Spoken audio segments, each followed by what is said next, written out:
Salam qadrli savdoshlar, bu darsda biz ingliz tili grammatikasining ichidagi intayin muhim grammatikalarning biri bo'lgan, ya'ni ismlarning ko'plik shaklini yasash va o'qish qoidasini o'rganib o'tamiz. Ismlarning ko'plik shaklini yasash va o'qish qoidasi ingliz tili, ig'iz tili va anglab tushunishda xeyli muhim o'rin turdi. Shuna buni inayet yaxshi bilish kerak, ham davomli mashq qilish kerak. Hem de ismlarning ko'plik shaklini yasashda ham Uyg'ur tilida qanday qilamiz? Uyg'ur tilida lar qo'shimchasini qo'shib beramiz ismlarga.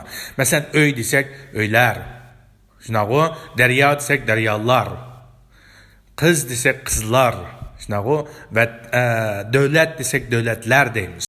Yani demakchi Uyg'ur tilida oldingi ismlarga munosib holda lar qo'shimchasini qo'shib bersak, birlik shakldagi ism nimaga aylandi ekan? Ko'plik shakldagi ismga aylandi. Hem de ingliz tilida-chu. Ingliz tilida bir necha xil qoidasi bor. Hem bu qoidalarni yaxshi esda tutish kerak. Bu yoziq tilda intayin yaxshi ishlaydi. Uningdan muhimi bu lar qo'shimchasini, ya'ni Uyg'ur tilidagi lar qo'shimchasiga o'xshash bo'lgan ingliz tilidagi bu qo'shimchalarni qo'shib, ismlarning ko'pligini yasagandan keyin o'qish qoidasi intayin muhim. Bu bizningki bevosita so'zlash iqtidorimiz va anglab tushunish iqtidorimizga ta'sir yetkazdi. Hem de angaldı bilen dep koyduğumuz İngiliz tilida isimlar iki çoğun türge bölündü. Birisi kaydelik isimlar, yani birisi kaydesiz isimlar. Yani bu kaydelik isimlar dediğimiz ma'lum qo'shimchalarni qo'shish orqali, yani ko'plik shaklli aylandiğı olduğu isimlarni biz kaydelik isimlar deymiz. Yani birisi kaydesiz isimlar. Kaydesiz isimlar dediğimiz İngiliz tilidagi qo'shimchalarni, ya'ni ko'plik yasash qo'shimchalarini qo'shish orqali yasag'ila olmaydigan, ya'ni o'zininki ayrim qoidasi bo'yicha o'zgarib ko'plik shaklini paydo qiladigan ismlarni biz qoidasiz ismlar deymiz. Endi Uyg'ur tilida nima yo'q? Qoidasiz ismlar deydigan gap yo'q. Har qanday ismga larni qo'shib berish orqali biz bu ismninki ko'plik shaklini yasay olamiz. Endi ingliz tilida ba'zisini ashnaq yasag'ila bo'ldi, ba'zisini yadelish to'g'ri keldi. Unda bo'lsa biz ismlarninki, ya qoidalik ismlarning ko'plik yasash shaklini ko'rib boqaylik. Endi biz ingliz tilidagi qoidalik ismlarning birlik shaklini ko'plik shakliga aylantirish usulini ko'rib boqaylik. Birinchi qoida, ya'ni ingliz tilidagi ismlarga asni qo'shib berish orqali birlik shakldagi ismlarni ko'plik shakldagi ismga aylantirib bo'ldi. Masalan, bir mushuk deganni cat deymiz. Mushuklar demoqchi bo'lsam, asni qo'shib berma cats. Mesela uy deganimda aytdim house. Uylar deganga faqat asni qo'shib berma houses. Mesela xizmat job. Xizmatlar jobs. Degan o'xshash. Ya'ni demakchi ismlarga asni qo'shib berish orqali biz nimani yasay oladiganmiz? Ismlarningki ko'plik shaklini yasay oladiganmiz. Bu birinchi qoida. Bu qoida umum qoida. İkinci qoida, agar birlik ismlarning yezilishi s yoki ikki s yoki sh yoki ch yoki x yoki z bilan oxirlashib qolib qolsa, mushu 6 harf bilan oxirlashib qolib qolsa, birlik shakldagi ismlarning eng oxiri. U vaqtida biz bu ismlarga s ni qo'shib bersak, uning ko'plik shakli yasaladi. Masalan, bus, avtobus. Abtuzlar degani buses. Hem de budge, tax. Bajlar degani taxes. Bu ikinci qoida. Hem de üçüncü qoida. Agar ingliz tilidagi birlik shaklda ismlar f yoki fe bilan oxirlashib qolgan bo'lsa, undaqda bu ismlarningki eng oxiridagi f yoki fe ni tashlab etib VES'ni almashtirib qo'ysak, bu ismlarning ko'pligi yasaladi. Masalan, xotun deganni wife. Endi xotinlar deganni qanday qilganmiz? FE'ni tashlab etib, VES'ni qo'shsak, wives. Bir tal bo'ra deganni wolf. Buning oxiri f bilan oxirlashibdi-ku. Undan f'ni tashlab etib, VES qo'shsak, bo'rilar degandekimiz wolves. Yani bu üçüncü qoida. To'rtinchi qoida. İngiliz tilidagi birlik ismlar agar y bilan oxirlashib qolgan bo'lsa, hamda ikkinchi shart y ning oldida uzuk tovush bo'lgan sharoitda y ni tashlab etib IES'ni qo'shib bersak, buning ko'plik shakli yasaldi. Yoki boshqacha qilib aytgan chaqda Y'ni I'ga aylantirib ES qo'shimiz desakmi o'xshash bir gap, ha? Buningki ko'plik shakli yasaldi. Lekin shart nima ekan? Birinchisi Y bilan oxirlash kerak ekan bu birlik ismlar. Ikkinchisi Y'ning oldida uzuk tovush bo'lish kerak ekan. Agar Y'ning oldida so'ziq tovush bo'lib qolsa, u vaqtda yana birinchi qoidaga tushib ketadi. Ya'ni bevosita as qo'shib bersanglar ko'plik yasaladi. Agar Y'ning oldida uzuk tovush bo'lsa, Y'ni tashlayib IES qo'shib bersanglar bo'ldi. Masalan, city shahar. City'ning aqsini bilan oxirlashibdi, Y bilan oxirlashibdi. Uning oldida nima bor ekan? T bor. Ya'ni Y'ning oldida nima bor ekan? T bor ekan. Unda bo'lsa biz Y'ni tashlayib IES qo'shsak, shaharlar, cities. Masalan, kuchuk, puppy. Shunaqa bu Y bilan oxirlashibdi. Buningki Y'ning oldida nima bor ekan? P bor ekan, P bor ekan. P ni biz nima deymiz? Uzuk tovush deymiz. Unda bo'lsa biz Y'ni tashlayib IES'ni qo'shib bersak kuchuklar degan gap bo'ldi. Bu ismlarningki ko'pligini yasashdagi 4-qoida. Bu 4 qoida intayin muhim qoidalar, ya'ni ingliz tilidagi, ya'ni qoidalik ismlarni, qoidaga tushadigan ismlar demakchi. Qoidalik ismlarni birlik shakldan ko'plik shaklga aylantirgan chaqda mushu qoidaga solib turib aylantiramiz. Ham o'sha qoidaga solib aylantiramiz. Shunga bu 4 qoidani intayin yaxshi as tutish kerak. Demakchi, ya'ni birinchi qoida butkul hamma narsaga as qo'shadi ekan. Qo'shsaq ko'plik shaklga aylandi ekan. Aniki 2-chi, 3-chi, 4-chi qoidaga tushib qolgan sharoitda shu bo'yicha aylantirdik ekanmiz. Bo'lmasa, u qoidalarga tushmagan sharoitda bevosita birinchi qoida bo'yicha bevosita as qo'shish orqali ingliz tilidagi birlik ismlarni nimaga aylantira olar ekanmiz? Ko'plik shakldagi ismga aylantira olar ekanmiz. Endi 5-qoida. 5-qoidada qoidasiz ismlar. Ya'ni men boshda dedim, ingliz tilidagi ismlar ikki cho'ng turga bo'lindi. Birisi qoidalik ismlar, ya'ni birisi qoidasiz ismlar. Qoidalik ismlarga biz yuqorida deb o'tgan, birinchidan 4-gacha bo'lgan qoidaga asosan ismlarning birlik shaklini ko'plik shakliga aylantirib bo'ldi. Endi ingliz tilida yana qanday ismlar bor ekan? Ya'ni qoidasiz ismlar bor ekan. Qoidasiz ismlar deganimiz biz ustida deb o'tgan qoidaga bo'ysunmaydigan ismlar. Ya'ni ismlarningki ko'plik shakli, birlik shakldagi ismlarning ko'plik shakli u qoidaga bo'ysunmaydi. Bu xohlagancha bir xil shaklda o'zgaradi. Buni qanday qilamiz, qanday bilamiz? Buni bilgili olmaydi. Faqat birisi chiqsa, birisini yodlab mangimiz, shu orqali ko'plik shaklini bilib mangimiz. Masalan, bir til bola deganni child, child bir til bola. Endi bolalar deganni children. Masalan, bir til g'azni goose. G'azlar demoqchi bo'lsam geese. Masalan, bir er kishi deganni man. Er kishilar demoqchi bo'lsam man. Ya'ni demoqchi bu yerda biz tovushlarni o'tgan chaqslik degandim. Ya'ni ishkilis chiqdi, lekin bir ko'tarangi eg'iz ostidan ustiga childi, yana bir tizilindi, eg'iz ikki tarafga childi degandim-ku. Undan so'ng bir kishi deganni man. Kishilar deganchi man. Masalan, bir tal ayol deganni women. Ayollar deganni women. Women. Ya'ni ayollar demoqchi bo'lsam women deyman, bir tal ayol kishi bo'lsa women. Masalan, bir tal tish nima deyapman? Tooth. Tishlar deganni teeth. Put deganni bir tal putni foot. Putlar demoqchi bo'lsam feet. Bir tal chashqanni mouse. Chashqanlar demoqchi bo'lsam mice. Bir tal odamni person. Bir to'p odamni yoki bir turkum odamni people. Yani demakchi ingliz tilidagi bu qoidasiz ismlar ingliz tilidagi biz oldida ko'rib o'tgan qoidalarga tushmaydi. Shunlashqa masalan bir kichik bola degan gapni o'rgangan bo'lsak, buning ko'plik shakli children bo'lsa, masalan birlik shakli child, ko'plik shakli children bo'lsa, biz ko'plik shaklini yodlab menish to'g'ri keldi.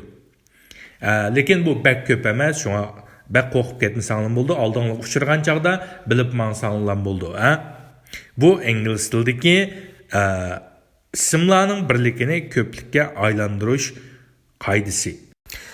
Bu yerda qarasanglar, texnik fikrlab o'rganganlar uchun da bir xat yozib qo'ydim.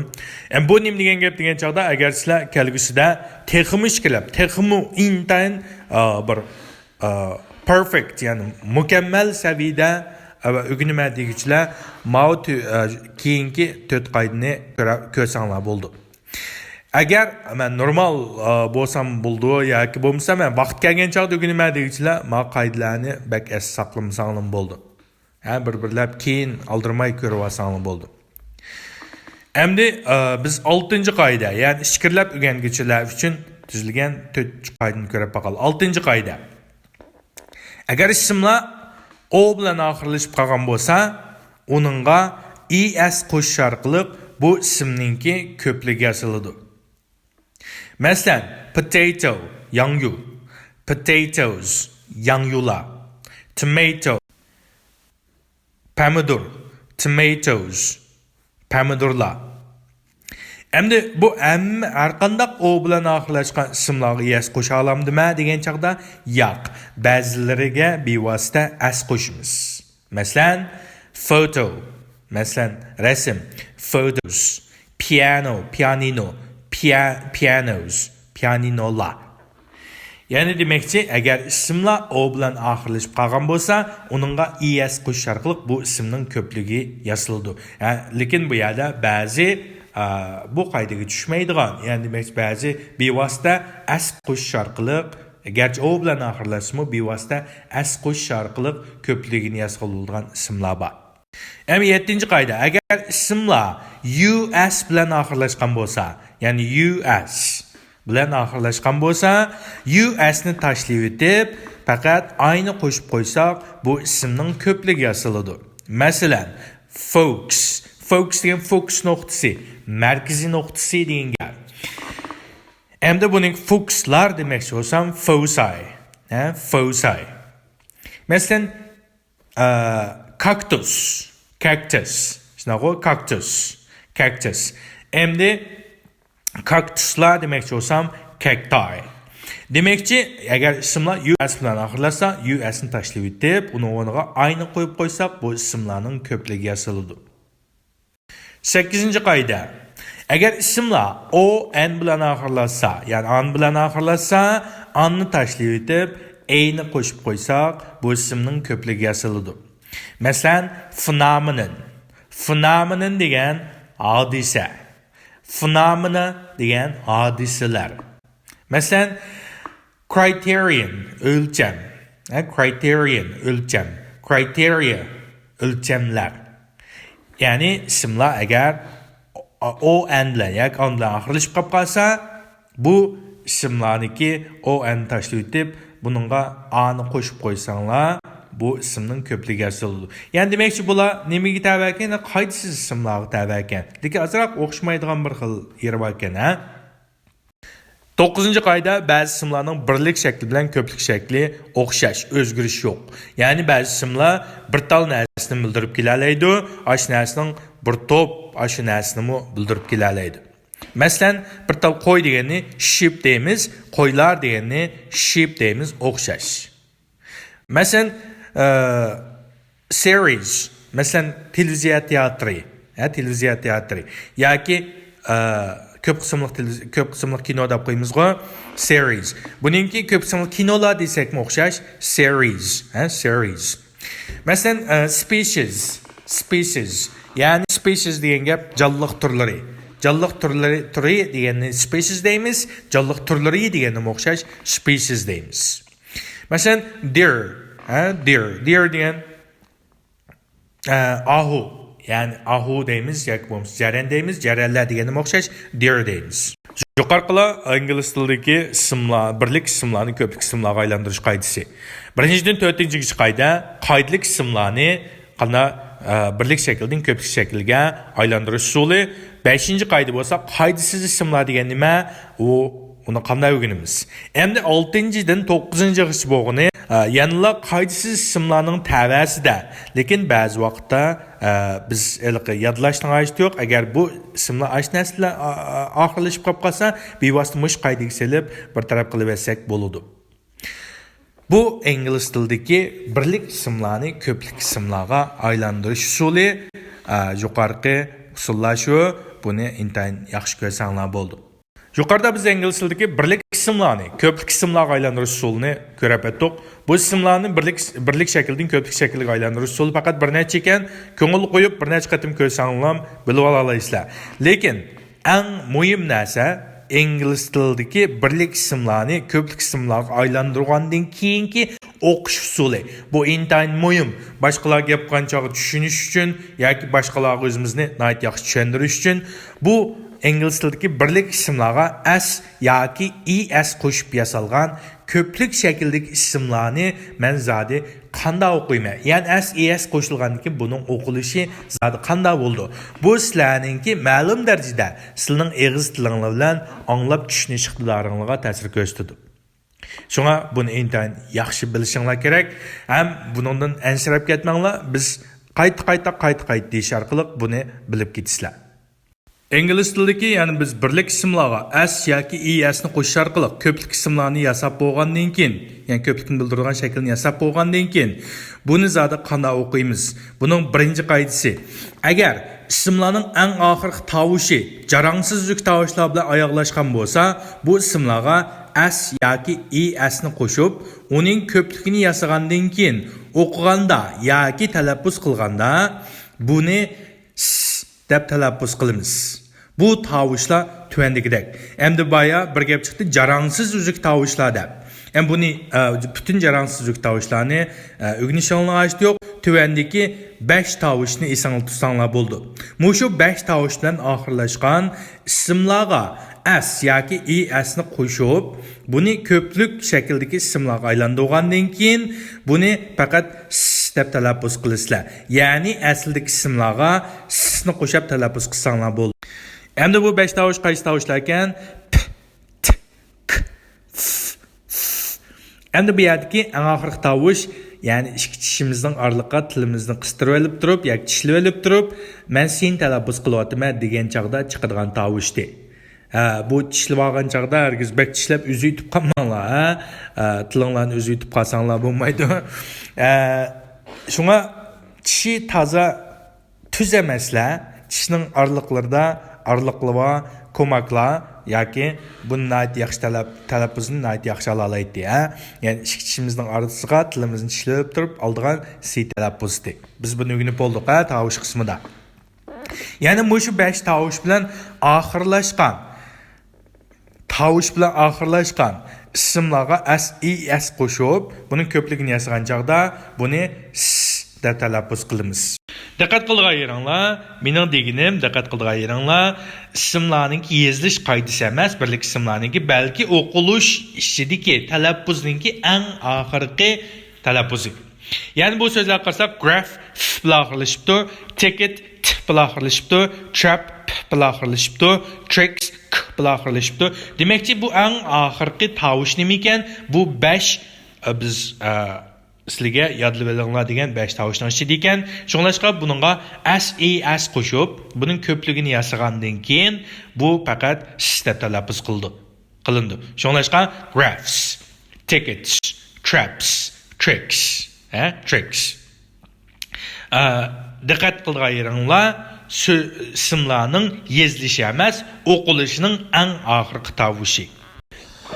Endi ikinci qoida, agar ismlarning eng oxirgi tovushi tuvandagi 5 tovush bilan oxirlashgan bo'lsa, birlik shakldagi ismlarning bularga esni qo'shib ko'plik shakldagi ismlarni yasagandan keyin bu ez deb talaffuz qilindi.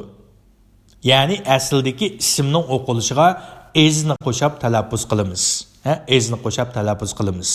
Masalan, bu 5 tovush qaysi ekan?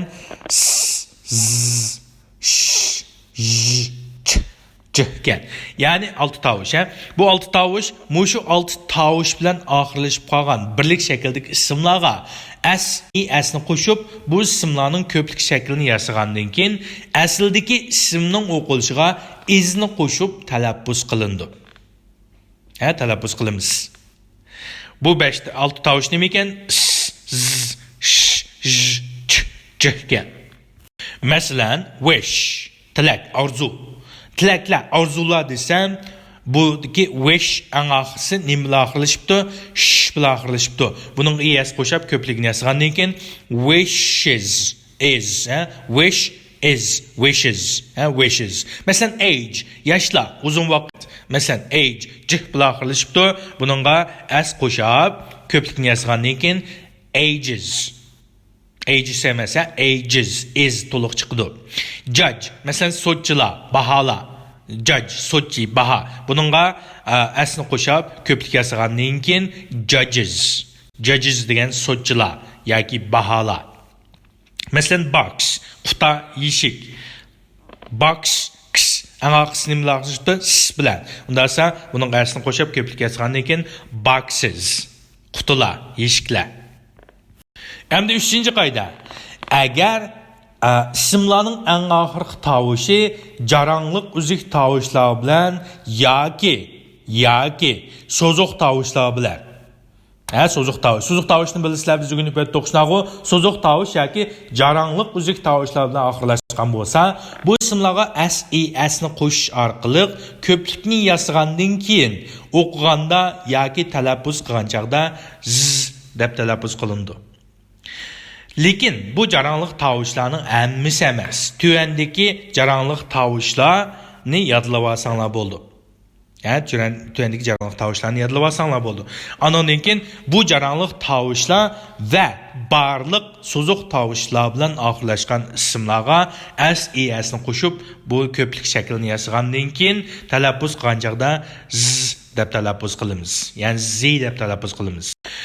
Bu jarangliq, ya'ni bu kategoriyadagi, ya'ni bizning 3-qoidadagi jarangliq uzik tovushlar qaysi tovushlar degan chaqda b, d, g, v, n,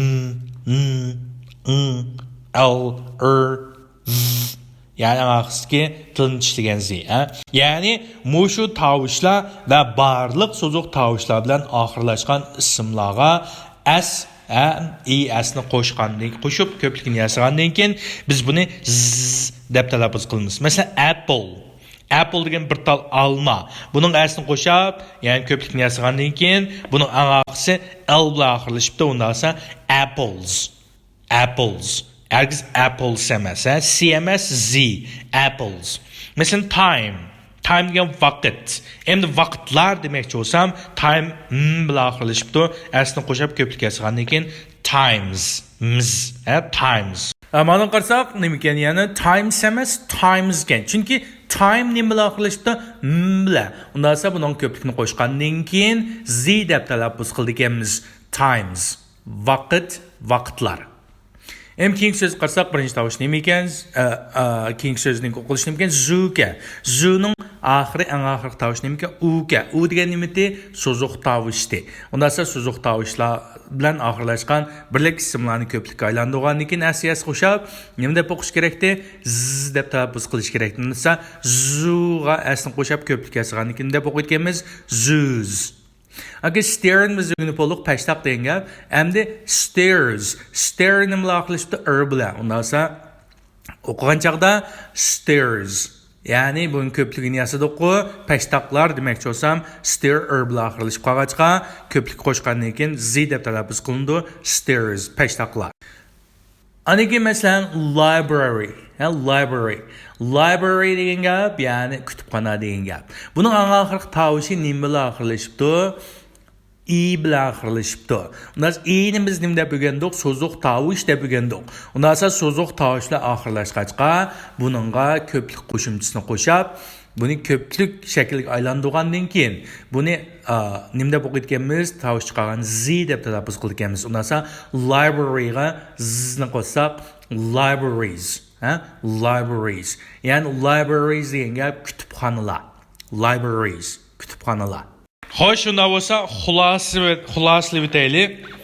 Ya'ni Uyg'ur tilidagi ismlarga lar qo'shimchisini qo'shish orqali ismning ko'plik shaklini yasaganga o'xshash. Ingliz tilida birlik ismlarga s yoki asni qo'shish orqali ismlarning ko'plik shaklini yasashga bo'ldi. Ya'ni qaydalik ismlarning ko'plik shaklini yasashga bo'ldi. Lekin ingliz tilida bu ko'plik qo'shimchisi qo'shilgandan keyin o'qish usuli o'xshamaydi. Normalda bu 3 xil o'qiladi. z, is deb. Yani si, zi, is deb 3 xil o'qiladi. Hamda bu zadi si deb o'qilamdi, z deb o'qilamdi yoki is deb o'qilamdi. Bu faqat shu ismlarning birlik shakldagi, ya'ni birlik shakldagi ismlarning eng oxirgi tovush tarafidan belgilandi. Diqqat qilinglar, yezilishning eng oxirgi harf emas, balki o'qilishning eng oxirgi tovush tarafidan belgilandi. Yig'ib aytgan chaqda ismlarga ko'plik qo'shimchasi s, i, s ni qo'shib ko'plik shaklini yasagandan keyin agar aslidagi ismning eng oxirgi tovushi, ya'ni jarangsiz uzuk tovushlar bo'lgan, ya'ni p, t, k, f, s bilan oxirlashgan bo'lsa, bu ismlarning ko'pligini yasagandan keyin buningga faqat s ni qo'shib talaffuz qilamiz yoki aslidagi ismni o'qishga s ni qo'shib talaffuz qilamiz yoki s deb talaffuz qilindi. Agar bu asldagi birlik shakldagi ismlar tuvanlik 6 tovush bilan yoki s, z, sh, j, ch bilan oxirlashgan bo'lsa, asldagi birlik ismning oxiri mushlarga oxirlashgan bo'lsa, bularga s, i, s ni qo'shgandan keyin buni is deb o'qiymiz. Is deb o'qiymiz. Endi barliq boshqa hamma ahvol ostida, masalan, barliq so'ziq tovushlar ham biz yuqortilagan jarangliq uzuk tovushlardan keyin z deb o'qiladi. Unda bo'lsa, men yodlashim kerakmikan? Yo'q, diqqat qilinglar. Ya'ni bizningki asosli bilib olganimiz mushu 11 tovush. Ya'ni jarangsiz tovushdan 5i, aningdan keyin ya'ni mavu 6 tovush ostidagi mushu 11 tovushni bilib olsak, ya'ni boshdagi 5 tovushga tovushlar oxirlashgan ismlarga s qo'shgandan keyin s deb talaffuz qildik ekanmiz. Ostidagi 6 tovushga s qo'shib ko'plik yasagandan keyin is deb talaffuz qildik ekanmiz. Unda bo'lsa, qolgan butkul ahvolda biz nima deb talaffuz qildik ekanmiz? Z deb talaffuz qildik ekanmiz. Diqqat qilinglar. Shunda bo'lgan chaqda xuloslasak, sizning yodlab olganinglar mavu berilgan 5 tovush, jarangsiz uzuk tovushning ichidagi 5 tovush, ondan ustidagi 5 tovush bilan oxirlashgan ismlarga kelgan chaqda s deb talaffuz qilsizlar ko'pligini yasgan chaqda, ostidagi 6 tovushlar oxirlashgan ismlarning ko'pligini yasgan chaqda is deb talaffuz qilsizlar. Mushu 11 tovushdan boshqa har qanday ismning ko'pligini yasgandan keyin, qaydilik ismlarning ko'pligini s, i, s qo'shish orqali yasgandan keyin z deb talaffuz qilsizlar. Demek ki sizin yodlab olganinglar nima ekan? Mushu 11 tovush. Ya'ni ustidagi 5 tovush, ostidagi 6 tovush.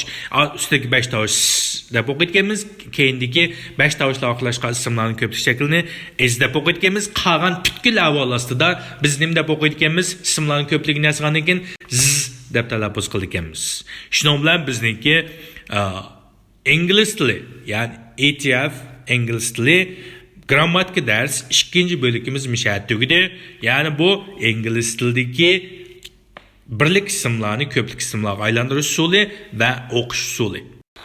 Endi darsimizning oxirida qo'yilgan gap, ya'ni bugun o'rgangan ismlarning ko'plik shaklini yasash va o'qish usuli ingliz tilidagi so'zlash ham anglab tushunish jihatida intayin muhim o'rin tutadi.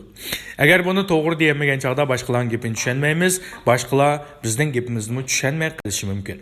Shunlashqa bizningki oldidagi qo'shish usuli, ya'ni yasash usuli Uyg'ur tilidan jiq farq qilmaykan, s, esni qo'shayotganmiz, xuddi Uyg'ur tilidagi larni qo'shgandek. Lekin eng muhim narsa o'qish usuli ekan. O'qish usulini nihoyat yaxshi ko'ringlar. Yaxshi ko'rgandan keyin biz o'zimizning mashq darsida ko'plab mashq qilamiz. Mashq qilish orqali mayli anglash olsun, anglab tushunish olsun, mayli so'zlash olsun, mayli boshqa jihatlarda olsun, nihoyat o'lchamlik yetildirib chiqamiz. Shunlashqa bu darsimizni intayin yaxshi ko'ringlar. Xayr, xushvaqt bo'linglar.